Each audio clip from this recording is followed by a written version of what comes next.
का स्वागत है मेरे YouTube चैनल पर। और आज हम पढ़ेंगे sources of law. Sources of law क्या है, मतलब कानून कहाँ से आता है, कहाँ से ड्राइव करते हैं हम कानून को, तो उसके बारे में पढ़ेंगे। वीडियो को स्टार्ट करने से पहले कुछ एक चीजें जान लेते हैं, जैसे कि सोर्स में हम क्या क्या चीजें पढ़ सकते हैं। कानून कहाँ कहाँ से ड्राइव हो सकता है। कानून ड्राइव हो सकता है कल्चर से। अगर हम इंडिया में रहते हैं तो हमारा जो इंडियन कल्चर, उसके अकॉर्डिंग हमारा कानून होगा। रिलीजन से भी क्या हो सकता है, रिलीजन भी सोर्स ऑफ लॉ हो सकता है, हिस्टोरिकल एस्पेक्ट। उसके अलावा क्या हो सकता है, उसके अलावा हो सकता है जुडिशियल प्रेसिडेंट। क्या हो सकता है, जुडिशियल प्रेसिडेंट। लेजिस्लेशन, लेजिस्लेशन ने क्या कर दिया, कोई कानून बना दिया, तो वो भी सोर्स ऑफ लॉ है। तो तीन चीजें जान लीजिए कि हमारी जो सिस्टम है, हमारा जो सिस्टम है देश का, वो किस पे बेस करता है। एक होता है लेजिस्लेटिव ऑर्गन, एक होता है एग्जीक्यूटिव ऑर्गन, एक होता है जुडिशियल ऑर्गन।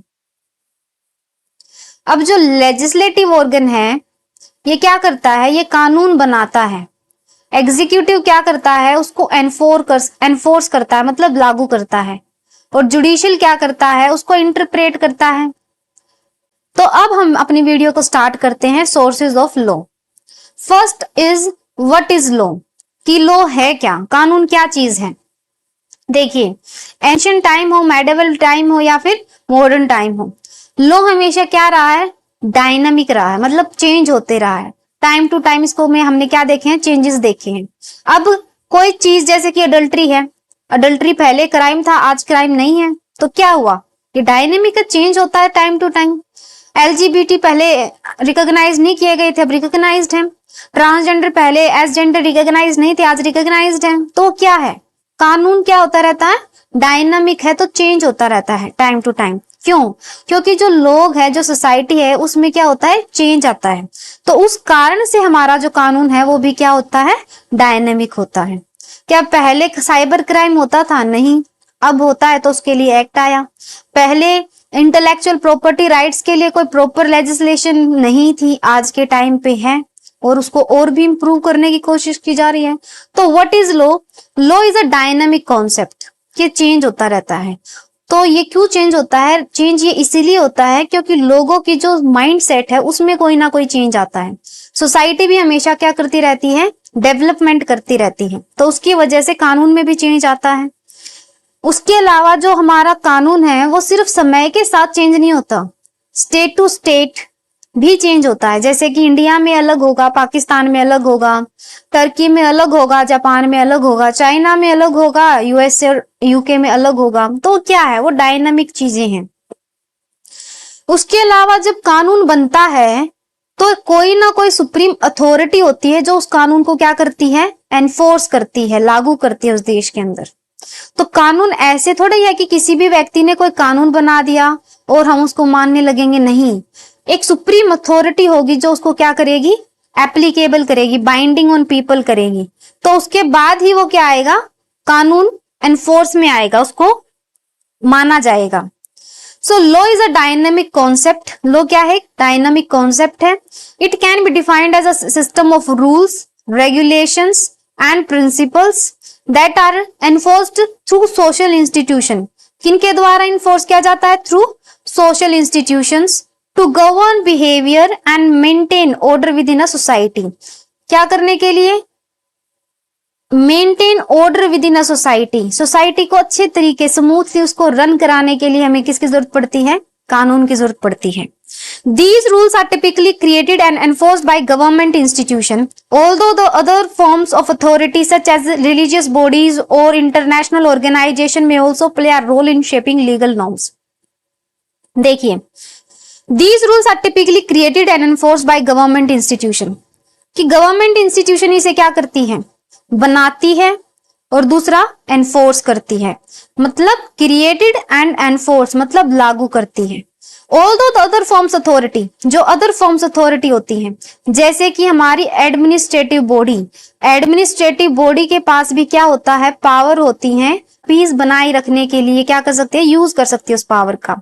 अथॉरिटी कहाँ से आती है, गवर्नमेंट से आती है। तो ये एडमिनिस्ट्रेटिव बॉडी क्या, एक इंस्टीट्यूशन है गवर्नमेंट का। So although other forms of authority such as religious body and international organisation, बहुत सारी ऐसी चीजें हैं जो इंटरनेशनल ऑर्गेनाइजेशन ही उनको क्या करती है, लाइमलाइट में लेके आते हैं, बाद में दूसरी जो स्टेट्स होती है उसको एक्सेप्ट करती है। तो ऐसी चीजें भी हैं। May also play a role in shaping legal norms, ये भी हेल्प करते हैं लीगल नॉर्म्स को शेप देने के लिए, मतलब उनको प्रॉपर फॉर्म में लेके आने के लिए।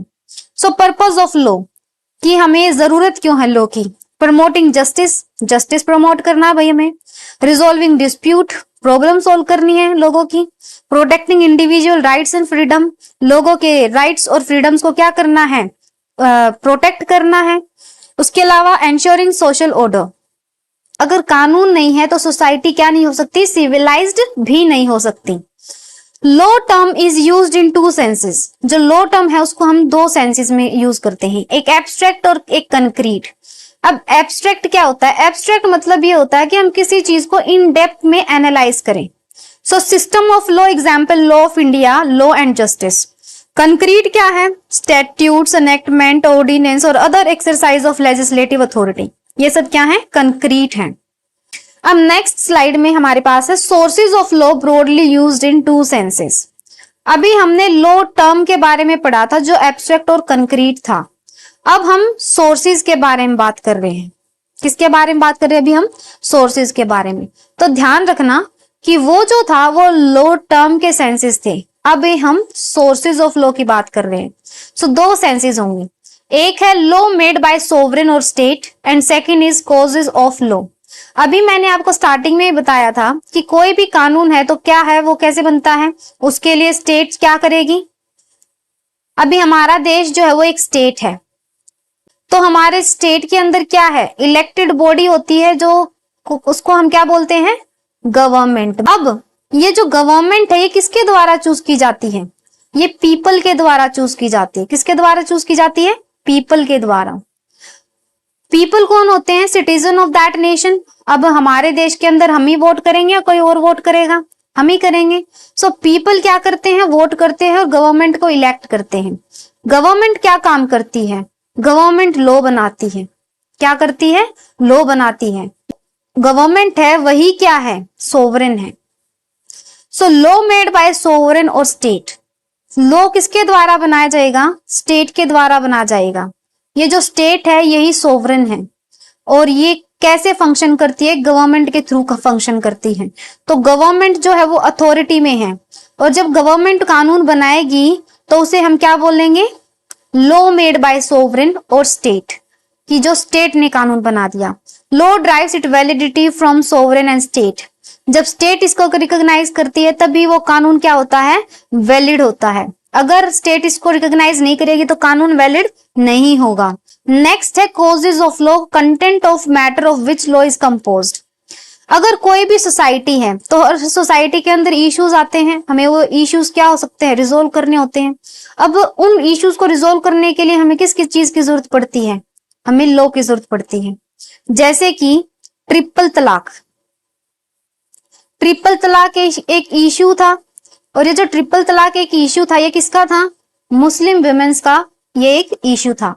तो ये हमारे पास एक प्रॉब्लम थी, इस प्रॉब्लम को रिजोल्व करने के लिए हमने क्या किया, हमने कानून बना दिया। अब वो लॉ आया तो कॉज ऑफ लॉ क्या था, ट्रिपल तलाक था।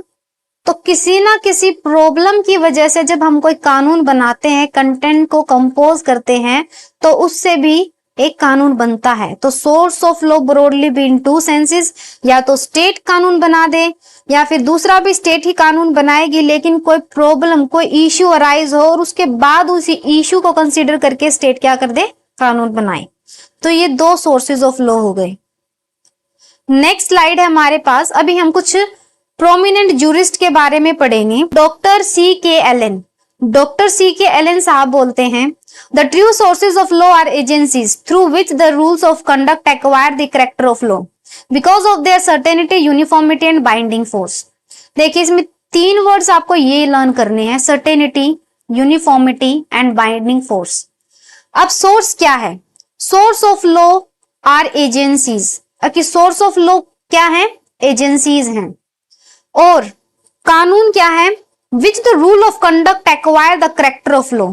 जब ये सोर्स ऑफ एजेंसीज हैं, जब ये किसी चीज को रिकॉग्नाइज करती हैं, तो वो चीज क्या बन जाती है? कानून बन जाती है। तो these source of agencies which the rule of conduct acquire the character of law, कि ये किसी भी चीज को लॉ बना सकती हैं। और लॉ बनाने के लिए उस चीज में क्या क्या चीजें होनी चाहिए? कि वो सर्टेन होना चाहिए, यूनिफॉर्मिटी होनी चाहिए और बाइंडिंग फोर्स होना चाहिए। ये जो बाइंडिंग फोर्स है ना, ये बहुत ही इंपॉर्टेंट है, इसको आप इंटरनेशनल लॉ में भी पढ़ोगे। So sources of law are agencies. किसने कहा? Doctor C.K. एलन साहब ने बोला कि सोर्सेज ऑफ लॉ कौन है? एजेंसीज हैं। और लॉ के अंदर क्या क्या चीजें होनी चाहिए? कि वो सर्टेन होना चाहिए, यूनिफॉर्मिटी होनी चाहिए उसमें और बाइंडिंग फोर्स होना चाहिए। फ्यूलर साहब, अब फ्यूलर जी बोलते हैं sources of law include the material from which the जजेस obtain rules for deciding cases. Fuller साहब बोलते हैं कि सोर्स ऑफ लॉ वो चीजें हैं, वो सामान है जो जजेस यूज करते हैं केस को डिसाइड करने के लिए। अगर आप इन दोनों डेफिनेशन को बड़ा ध्यान से पढ़े थोड़ा और कोरिलेट करने की कोशिश करें तो देखिए, अब ये जो मटेरियल की बात यहाँ पे की गई है, जिसको कि जजेस क्या करेंगे? रेफर करेंगे, क्या वो ऐसे ही बन जाता है? वो किसी ना किसी एजेंसी के द्वारा ही तो बनाया जाता है। क्या करती है? कोई ना कोई एजेंसी तो उसको फॉर्म करती है, गवर्नमेंट फॉर्म करेगी तभी तो वो मटेरियल एग्जिस्टेंस में आएगा। अब क्या जजेस किसी भी बेस पे डिसीजन दे देते हैं? नहीं। अब ये मटेरियल जो है वो क्या हो सकता है? स्टैट्यूट हो सकते हैं, स्टेट बनाती है। जुडिशियल प्रेसिडेंट है, अब ये भी जुडिशियल प्रेसिडेंट भी किसके बेस पे होते हैं? स्टैट्यूट के बेस पे ही होते हैं। फिर कस्टम है, ओपिनियंस ऑफ लीगल एक्सपर्ट हैं। अब ये कस्टम भी क्या है? अगर इनको स्टेट अगर इसको वैलिडिटी देती है तो उसको हम एक्सेप्ट करते हैं, अगर नहीं तो हम उसको एक्सेप्ट नहीं करते।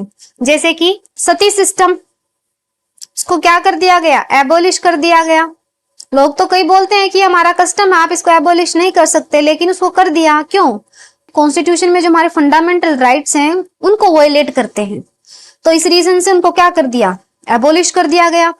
तो custom, opinion of legal expert, jurist etcetera, तो ये सब चीजें आपको ध्यान रखनी है। Source of law includes the material from which the जजेस obtain rules for deciding cases. अब ये किसने बोला? फ्यूलर साहब ने। एजेंसीज वाला किसने बोला? Doctor C.K. एलन साहब ने। अब नेक्स्ट है हमारा जॉन ऑस्टिन। जॉन ऑस्टिन तो बहुत ही प्रोमिनेंट ज्यूरिस्ट हैं, आप सभी जानते हैं इनको। तो ये एक्सपोनेंट ऑफ एनालिटिकल स्कूल है। फिर इन्होंने सोर्सेज ऑफ लॉ में 3 चीजें बोली। लॉ कहां से ड्राइव होता है? इन्होंने बोल दिया कि डायरेक्ट अथॉरिटी से, सोवरेन से। स्टेट इसको क्या करती है? अथॉरिटी अथोराइज करती है। जब अथॉरिटी अथोराइज कर देगी तो वो कानून बन जाएगा। हिस्टोरिकल मैटर्स में मतलब जैसे डॉक्यूमेंट है, कमेंट्रीज हैं, कोड ऑफ मनु है, एक्सेट्रा। देन आता है कॉजेज इन सोसाइटी, जैसे कि कस्टम, इक्विटी से रिलेटेड कोई कोज हो सोसाइटी में, उसको भी कंसिडर करके हम क्या करते हैं? लॉ बनाते हैं। So sources of law as per the John Austin are direct authority, historical matter, causes in society. Duguit and Ehrlich. अब डुगोइट साहब बोलते हैं law is not derived from any single source and the real basis of law is public service. इन्होंने साफ बोल दिया कि law कहीं से ड्राइव नहीं होता। लॉ एक रियल बेसिस ऑफ लॉ क्या है? पब्लिक सर्विस है। एलरिच साहब बोलते हैं दोनों बिल्कुल सेम है, आप इसको थोड़ा सा कोरिलेट करना। The centre of legal development lies in the society, not in legislation, judicial precedent or in juristic work. So legal development lies in the society said by Eldridge, and Dugoit Saab said real basis of law is public service. Next is Selmond. Selmond साहब बोलते हैं legal sources are those sources which are recognized by law itself. अब इन्होंने legal sources को 2 part में divide कर दिया। Authoritative and unauthoritative. अब आप पहले वर्ड को समझिए। अथॉरिटेटिव, अथॉरिटेटिव मतलब जो अथॉरिटी है, अथॉरिटी होगी, अगर वो कोई चीज बनाएगी तो वो क्या होगा, फॉर्मल सोर्स होगा। ठीक है, मान लीजिए आप किसी यूनिवर्सिटी में पढ़ते हैं, यूनिवर्सिटी में ऊपर जो अथॉरिटी बैठी है उन्होंने कुछ बना दिया तो वो क्या होगा, वो फॉर्मल सोर्स है, फॉर्मल चीजें हैं। तो वो ऐसे ही लॉ में है, अथॉरिटेटिव मतलब जो अथॉरिटी ने बना दिया तो वो फॉर्मल सोर्स ऑफ लॉ है। जैसे कि कानून बनता है लेजिस्लेशन द्वारा, precedent, customary precedents and customary law. Then unauthoritative, unauthoritative मतलब हम एक दूसरे के साथ कोई चीजें डिस्कस कर रहे हैं, वो अनअथॉरिटेटिव है। लेकिन उसको लोग, मैं आपको सिर्फ वर्ड एक्सप्लेन कर रही हूँ, अभी लोग के जो हमारा टॉपिक है उसके अकॉर्डिंग आप समझिए। अनअथॉरिटेटिव मतलब material source like the historical sources, जिनको हम पढ़ते हैं और फिर उनसे कोई ना कोई रीजन ड्राइव करते हैं। Legal sources are authoritative sources and unauthoritative sources. Authoritative sources को हम फॉर्मल सोर्स बोलते हैं और अनअथॉरिटेटिव सोर्सेज को हम मटेरियल सोर्स बोलते हैं। और ये किसने बोला, सैलमन साहब ने। नेक्स्ट है kind of sources of law. अब हमें जो सोर्सेज ऑफ लॉ का पूरा टॉपिक है जिसमें हमें कवर करना है वो किसमें है, वो इन तीन चीजों में समाया हुआ है। अब वो कस्टम होंगे, प्रेसिडेंट होंगे, लेजिस्लेशन होगा। जितना भी वाइड कॉन्सेप्ट क्यों ना हो ये सोर्सेज ऑफ लॉ, ये सारा का सारा इन तीनों में कवर हो जाएगा। तो कस्टम क्या है, Salmond divide custom into parts, legal custom and conventional custom. Precedents क्या है, authoritative precedent and persuasive precedent. Legislation क्या है, law made by the legislature. Legislation बताया था ना, एग्जीक्यूटिव, लेजिस्लेचर और जुडिशरी। तो यही लेजिस्लेशन जो कानून बनाती है। तो ये तीन सोर्सेज हैं लॉ के, कस्टम, प्रेसिडेंट एंड लेजिस्लेशन। हम आज की वीडियो यहीं पे एंड करेंगे और अब हम मिलेंगे नेक्स्ट वीडियो में। इन तीनों को अब हम धीरे धीरे समझेंगे। अभी आपको मैंने बता दिया उन सोर्सेज ऑफ लॉ कहाँ कहाँ से ड्राइव होते हैं, कौन इनके प्रोमिनेंट जूरिस्ट हैं, किसने क्या डेफिनेशन दी, उसको ध्यान से पढ़िए और हम मिलेंगे नेक्स्ट वीडियो में।